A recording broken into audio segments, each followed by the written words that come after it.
Good evening and welcome to an NDTV special on a day when there's been charges, counter-charges, a flurry of accusations. To just bring you up to speed with the latest news developments, Baba Ramdev had a press conference a short while earlier and said he would appeal in court against the police brutality against him and his supporters. He said he would return with the same agenda, the same zeal and vigour. The government's externment order, though, stands, and that means Ramdev won't be allowed to come into Delhi. He has said he will approach Mayawati for permission for an agitation somewhere near Delhi, in Noida or perhaps in Ghaziabad. Less than an hour ago, though, he was turned away from the borders of Uttar Pradesh. He's unlikely to be allowed to enter Haryana either. It's all building up once again to a tense standoff. And of course, we've seen that playing out all day, all those counter-charges. Did Ramdev renege on his end of the bargain? Did the government act with unjustifiable force, denying Ramdev his democratic right to a peaceful protest? Well, joining us tonight, two of our most irreverent and outspoken commentators, Manishankar Iyer and Shaupan Dasgupta. They will try and answer our question tonight. The government versus Ramdev, who is right? Tell us what you think. You can SMS your comments to us at 56388. You can also write to me at ndtv.com/Ankita. Well, let me begin with that press conference that he just had. 3 press conferences through the day. Now, probably more than a regular day in the life of a seasoned politician. So, genuine corruption crusader, or is Ramdev using corruption as a platform to launch his political career? I think, as Digvijay says, the man's a thug. And there's no reason at all why our government should have entertained him. I think respectability has been conferred on Ramdev as Chamberlain did on Hitler by going all the way to Berchtesgaden to meet with him.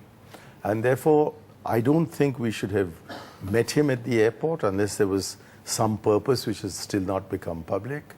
And we should have allowed him to conduct his fast. We should have allowed him to collect, what? Somebody says 30,000, somebody else says 50,000, somebody else says 2 lakh people in Ramlila grounds. That's what the Ramlila grounds are for. I don't think it would have led to any very serious trouble. And assuming that it could, like these car sevaks, among whom I understand Shaupan Dasgupta was one of those characters wandering around with a shawl around his neck, saying, "Ek dhakka aur do, Babri Masjid tod do." But there was no such slogan at the moment, and if anything like that were to happen, maybe a police force on the ready could be used, unlike at the Babri Masjid where the army was ready but was not used. So I do not believe that there is a great cause here which needs detain us very much longer. Baba Ramdev's antecedents are full of doubt. I think the government should have acted against him a long, long time ago if what Digvijay said today has even an iota of truth in it. And it can still be done to find out what excesses he has been up to.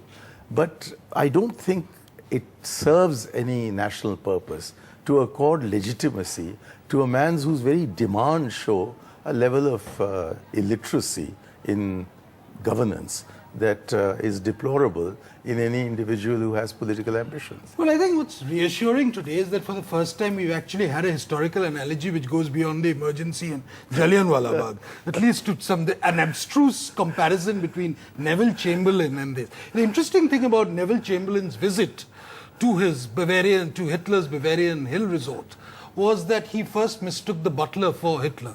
That was Lord Halifax. That was not Neville Chamberlain. The important thing is, I don't think anyone mistook Ramdev for anyone but Ramdev. True. And when Pranab Mukherjee, the cabinet secretary, and God knows which other, Mr. Kapil Sibal, who today says that a person like Mr. Ramdev Baba should never have been allowed to roam the streets of Delhi. Now, was that some sort of a momentary lapse? So what exactly happened to turn Baba into black sheep? NDTV's cricket app, Android and iPhone, fastest scorecard, special analysis, and much more. Download free. ndtv.com/apps.